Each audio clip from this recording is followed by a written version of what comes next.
이 아침에 우리에게 주신 하나님의 말씀은 데살로니가전서 4장 1절에서 8절까지에 있는 말씀, 신약성경 331페이지에 있습니다.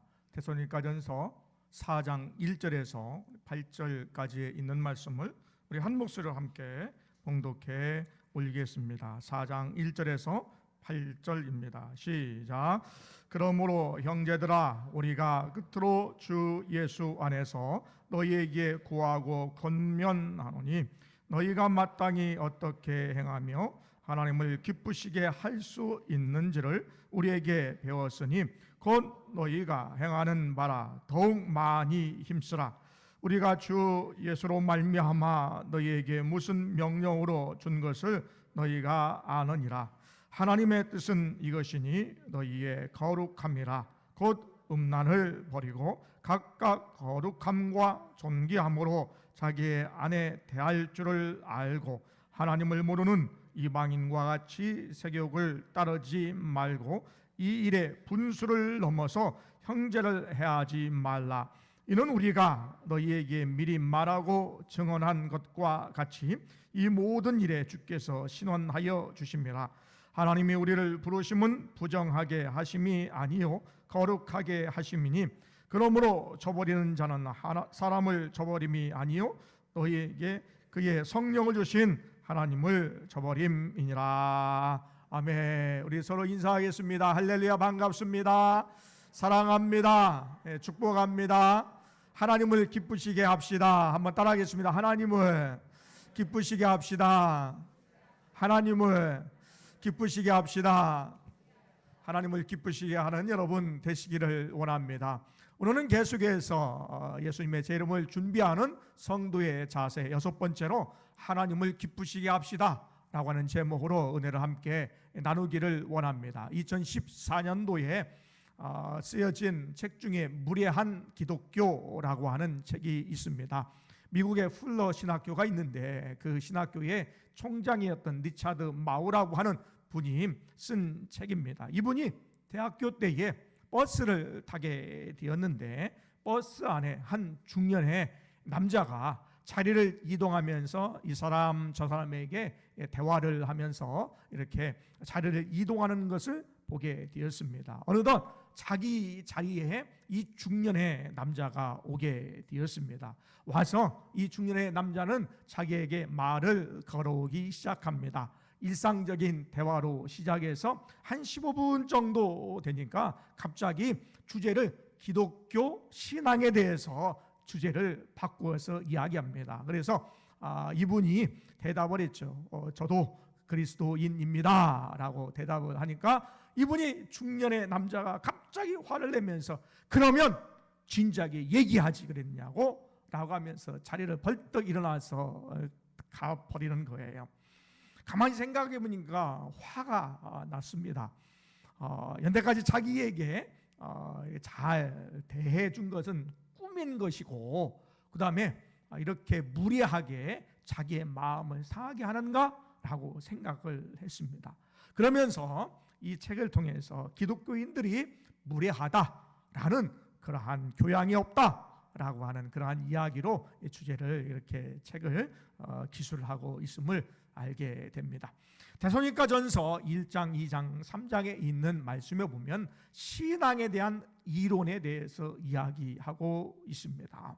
그런데 데살로니가전서 4장과 5장은 신앙의 실천에 대한 부분을 이야기하고 있습니다. 그래서 신앙이 무엇인가라는 것을 얘기하고 신앙은 이렇게 살아가야 됩니다 라고 이야기하는 것이 본문부터 4장부터 5장까지 이어지는 말씀이죠. 우리의 신앙의 생활도 마찬가지입니다. 우리가 늘 신앙이 어떤 것인가에 대해서 알고 또 신앙을 실천하는 삶이 우리에게 무엇보다 중요합니다. 그래서 늘 우리가 기억하되 신앙의 이론과 실천이 중요하고 균형 잡힌 삶이 무엇보다 중요한 것이다 라고 기억하는 여러분 되시기를 원합니다. 그래서 데살로니가전서 3장 13절에 있는 말씀에 너희가 믿음 안에 굳건히 서고 주께서 강림하실 때에 거룩함에 흠없이 보존되기를 원한다라고 고백을 하고 있습니다. 그런 연휴에 하나님을 기쁘시게 하는 것이 무엇인가, 거룩하게 사는 것이 무엇인가, 그 방법에 대해서, 실천에 대해서 이야기하는 것이 본문에 있는 말씀 1절부터 계속해서 이어지는 말씀이 그 내용입니다. 그래서 우리가 신앙생활 할 때에 기억해야 될 것은, 신앙은 이런 것이다, 이론을 잘 알고 또한 우리가 아는 것을 잘 실천해 나갈 수 있는 여러분 되시기를 원합니다. 이 4장에 있는 말씀부터 어떻게 하면 하나님을 기쁘시게 할까라고 아주 구체적으로 설명을 하고 있습니다. 그래서 오늘 본문에 있는 말씀은 성과 결혼을 통해서 하나님을 기쁘시게 할 수 있다라는 것이고, 다음 주부터 이어지는 말씀 속에는 일을 통해서 하나님을 기쁘시게 할 수 있고, 사회생활을 통해서 하나님을 기쁘시게 할 수 있고, 또한 더 나아가서 나하고 가까운 사람이 사별했을 경우에, 돌아가셨을 경우에 그것을 통해서도 하나님을 기쁘시게 할 수 있는 방법이 무엇인지를 이야기하고 있다라는 것입니다. 우리 기독교인들이 약한 부분이 있습니다. 그것은 뭐냐면 잘 알아요. 그런데 그것을 잘 실천하지 못합니다. 하나님의 은혜에 대해서 우리가 많이 강조했습니다. 복음에 대해서 우리가 잘 압니다. 복음이 굉장히 중요합니다. 우리가 복음을 통해서, 하나님의 은혜를 통해서 구원을 얻었습니다. 그런데 여기에 머무르고 기독교 윤리적인 부분들은 우리가 등한시했다라는 것이지요. 그래서 우리가 이론적인 부분들 또한 실천적인 부분들을 다시 한번 강조하고 생각하면서 우리가 예수 믿는 자로서 머무르지 아니하고 구원받은 것에 머무르지 아니하고 더 나아가 하나님을 기쁘시게 하는 삶을 살아가는 여러분 되시기를 원합니다. 그러면 하나님을 기쁘시게 하는 것이 무엇일까? 하나님을 기쁘시게 하는 것, 하나님의 뜻은 거룩함입니다. 3절에 있는 말씀에 하나님의 뜻은 거룩함이라 라고 말씀하고 있습니다. 그러면 여러분, 우리가 어떻게 거룩해질 수 있을까요? 왜 우리가 거룩해져야 할까요? 우리가 거룩해져야 하는 이유가 있습니다. 여기는 완벽하게 거룩하다, 완벽한 거룩함을 이야기하는 것이 아니라 거룩해져 가는 것, 다른 말로 성화의 과정을 이야기하고 있습니다. 우리는 완벽할 수 없습니다. 그렇죠? 그렇기 때문에 하나님께서 우리에게 말씀하실 때에 거룩함이라고 하는 것은 거룩해져 가는 과정을 이야기하고 있습니다. 왜 우리가 거룩해져야 될까요? 우리가 거룩해져 가야 할까요? 첫 번째는 하나님과 교제하기 위해서 거룩해져야 됩니다. 하나님께서는 내가 거룩하니 너희도 거룩하라 말씀해 주셨습니다. 거룩하신 하나님과 교제하기 위해서는 우리가 부정하고 죄 있는 자가 거룩해져야 되는데, 그 거룩함은 예수 그리스도의 십자가의 보혈로 말미암아 죄 씻음을 받고 거룩해지는 줄 믿습니다. 우리가 왜 거룩해져야 될까요? 하나님과 교제하기 위해서 거룩해져야 됩니다. 두 번째, 우리가 왜 거룩해져야 될까요? 우리가 하나님께 쓰임받기 위해서 거룩해져야 됩니다. 디모데후서 2장 20절과 21절에 있는 말씀에는 집에는 은그릇도 있고 금그릇도 있고 나무그릇도 있고 질그릇도 있는데, 거기에 귀하게 쓰일 수 있는 것은 뭐냐면 깨끗한 그릇이 주인의 쓰기에 합당하다라고 말씀하고 있습니다. 우리가 하나님께 쓰임받기 위해서는 거룩해져야 됩니다. 우리의 모양의 형태가 어떠하든지 모습이 어떠하든지가 중요한 것이 아니라 우리의 속사람, 우리의 삶이 거룩해져야 하나님께 쓰임받을 수 있습니다. 세 번째, 우리가 왜 거룩해져야 할까요? 세상과 구별되기 위해서 거룩해져야 됩니다. 죄 많은 세상에서 저 사람이 예수 믿는 사람인가 아닌가의 구별은 거룩한가에서 판가름이 납니다. 우리가 사람들이 우리를 통해서 볼 때에 예수 믿는 사람인가 아닌가, 다른 사람이 우리를 예수 믿는 사람인가 아닌가 구별할 수 있습니까? 여러분은 다른 사람을 볼 때 저 사람 예수 믿는 사람이야, 저 사람 예수 믿지 않은 사람이야 라고 여러분 구분해 낼 줄 아십니까? 우리가 세상에서, 죄악된 세상에서 하나님의 백성으로, 하나님의 자녀로 우리가 구별된 삶을 살아가기 위해서 거룩해져야 된다라는 것입니다. 3절에 있는 말씀에 음란을 버리고 이렇게 이야기하고 있습니다. 왜 우리가 하나님을 기쁘시게 해야 되고 하나님의 뜻인데 왜 첫 번째 성에 대해서 이야기하고 있을까? 음란을 버리라 라고 이야기할 수 있을까?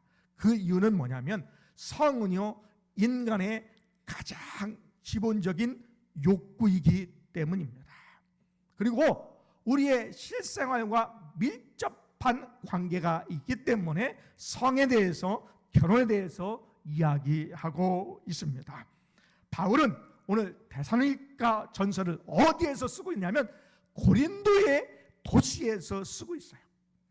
고린도라고 하는 말은 관계한다, 다른 말로 성관계한다 라고 하는 말과 어원이 같습니다. 고린도에서 성적으로 문란한 곳에서 데살로니가 전서를 쓰고 있어요. 그러니까 데살로니가에 바울이 이야기를 하고 있죠.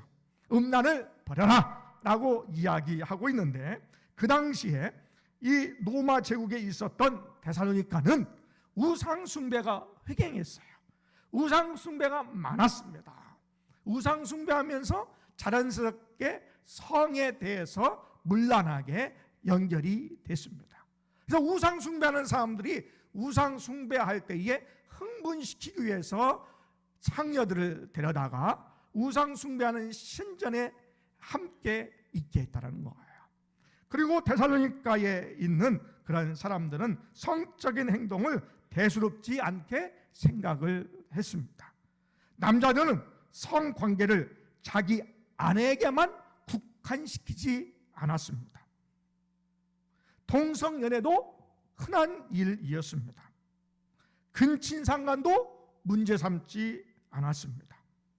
노예들을 감금해서 성으로 이용했습니다. 여러분, 지금 우리가 살고 있는 세상은 어떠할까요? 성폭력과 아동학대를 포함한 성적 행위가 아주 평범한 일상이 되었습니다. 3절에 음란을 버려라 라고 말씀하시는데 이 음란을 버리라고 하는 것은 싹둑 잘라버리라 라는 뜻이 있습니다. 5절에 있는 말씀에도 하나님을 모르는 이방인과 같이 색욕을 쫓지 말라 말씀하고 있습니다. 여러분, 하나님을 모르기 때문에 죄를 지어요. 근데 여러분은 하나님을 압니다. 하나님을 아는데 하나님을 모르는 이방인처럼 죄를 지으면 안 된다라는 것을 이야기하고 있습니다. 설교를 준비하면서 설교자의 어려움이 좀 있지요. 뭐냐면 이야기하기 곤란한 그런 주제들이 조금 있어요. 오늘 본문도 그렇고요. 그 다음에 어떤 분들은 나는 배우자가 없는데 어디 가버렸는데 이런 분도 있고, 아직 나는 배우자가 없는데 라는 분들도 있고, 나는 배우자의 문제와 아무 상관이 없는데 라고 하는 분들이 있는데, 어른들은 이 사유와 우리의 자녀들이 이런 성적인 부분에서 하나님을 기쁘시게 할 수 있도록 위해서 기도하셔야 되고, 또한 배우자가 있는 분들은 배우자 이 결혼 안에서 성에 대한 부분들을 거룩하게 해야 할 것이고, 아직 배우자가 준비되지 않은 분들은 앞으로의 결혼 생활과 성 생활에 있어서 하나님을 기쁘시게 하기 위해서 준비하고 깨닫는 것이 우리에게 필요하다라는 것입니다. 그러면 성을 어떻게 우리가 사용할 때에 하나님을 기쁘시게 할 수 있을까? 무엇이 거룩함일까요? 첫 번째는 하나님이 정하신 범위 안에서, 결혼 안에서 사용해야 된다라는 것입니다. 하나님의 성에 대한 사용의 범위는 결혼 안에서입니다. 결혼 바깥에서 벌어지는 모든 일들은 범죄입니다. 죄입니다. 그래서 오늘 본문에 있는 말씀에 우리에게 말씀하시죠. 4절에 각각 거룩함과 존귀함으로 자기의 아내 대할 줄을 알고 그랬습니다. 이 말은 이 당시에 이 주도적인 사람들이 남성이었기 때문에 남성을 대상으로 이야기하지만 바꿔서 얘기할 수 있죠. 자기의 남편 대할 줄을 알고 이렇게 이야기할 수 있습니다. 성은 결혼 안에서만 가능합니다. 성도는 결혼 안에서만 성관계를 맺는 신성한 의무가 있습니다. 이것이 하나님이 우리에게 설정한 선입니다. 이 선을 넘어가면 범죄입니다. 그래서 결혼 관계 밖에서 벌어지는 성의 관계는 모두 죄악입니다. 그 외의 모든 형체는 죄의 그런 모든 형태의 죄를 벗어버려야 됩니다. 로마서 1장 26절과 27절에 있는 말씀, 우리가 남성과 여성, 이것이 기본적인 그러한 성의 기초이지요. 그런데 성소수자 해가지고 우리가 제3의 성을 인정하자라는 것은 성서적이지가 않습니다. 또 성경에는 남색에 대해서 이야기하죠. 이게 통성의 부분, 남자가 남자. 또 수간을 이야기합니다. 사람과 짐승 간의 관계를 이야기하는데 성경에 나와 있는데 다 죄입니다. 고린도전서 6장 18절에 있는 말씀에 음행을 피하라. 사람이 범하는 죄마다 몸 밖에 있거니와 음행하는 자는 자기 몸에게 죄를 범하느니라 그랬습니다. 성적인 죄는요, 자기의 몸을 파괴하는 것입니다. 질병을 불러옵니다. 그리고 마음과 영혼까지도 파괴하는 것이 성범죄의 결과입니다. 그래서 사단은 어떻게 하든지 성적인 부분으로 우리를 유혹하게 하는 거죠. 왜? 성의 파괴력이, 성범죄의 파괴력이 이만큼 크기 때문에 그렇게 됩니다. 그래서 고린도전서 7장 2절에 음행을 피하기 위하여 남자마다 자기 아내를 두고 여자마다 자기 남편을 두라. 9절에 정욕에 불같이 타는 것보다 결혼하는 것이 낫다 그랬습니다. 두 번째, 성은 어떻게 사용해야 될까요? 하나님께서 사용하라고 하신 방식대로 거룩함과 존귀함으로 사용해야 됩니다.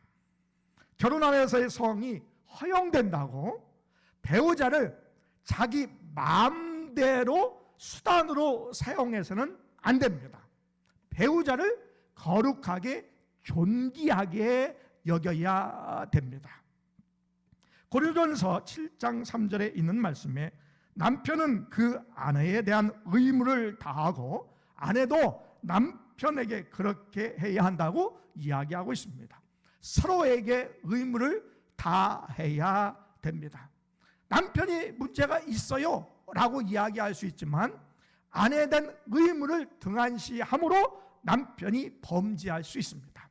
아내가 문제예요 라고 이야기할 수 있는데 남편 된 의무를 제대로 하지 못해서 아내가 그렇게 할 수도 있다는 사실을 우리가 생각하여서 결혼 생활 안에서 이 성에 대한 부분에 있어서 아내는 남편에게 의무를 다해야 됩니다. 또 남편도 아내에게 의무를 다해야 하는 것이 서로 거룩해지고 존귀하게 배우자를 대하는 것이지요. 그래서 배우자가 존귀하게 여기고 배우자를 존귀하게 여기고 배우자가 그러한 존중을 받고 있다라고 하는 그런 마음을 가질 수 있도록 하는 것이 중요하다라는 것입니다.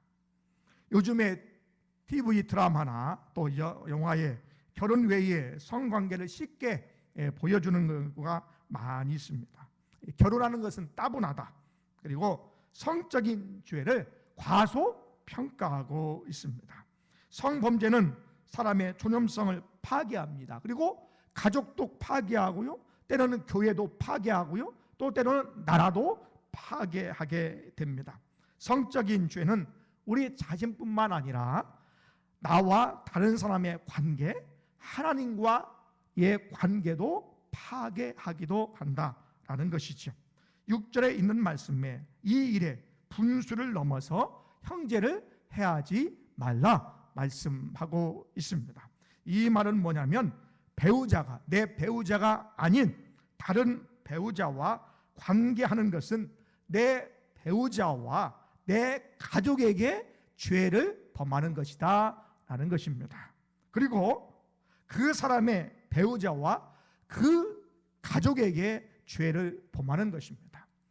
결혼하지 않은 다른 사람과 관계를 맺었을 때는 그 사람에게 죄를 범하는 것이고, 그 사람과 결혼할 배우자에게도 죄를 범하는 것이기 때문에 결혼의 성관계의 범위는 결혼 안에서 이루어져야 된다라는 것이죠. 그러나 이렇게 이야기했습니다. 이렇게 성경에서는 데살로니가 교인들에게 가르쳐줬습니다. 고린도에 있는 교회에 가르쳐줬습니다. 여러분이 하나님의 말씀을 지금 들으셨습니다. 그런데 이 성적인 죄를 들었음에도 불구하고, 가르침을 받았음에도 불구하고, 하나님의 말씀임에도 불구하고 그것을 죄를 범하게 됐을 때는 주께서 심판하신다 그랬습니다.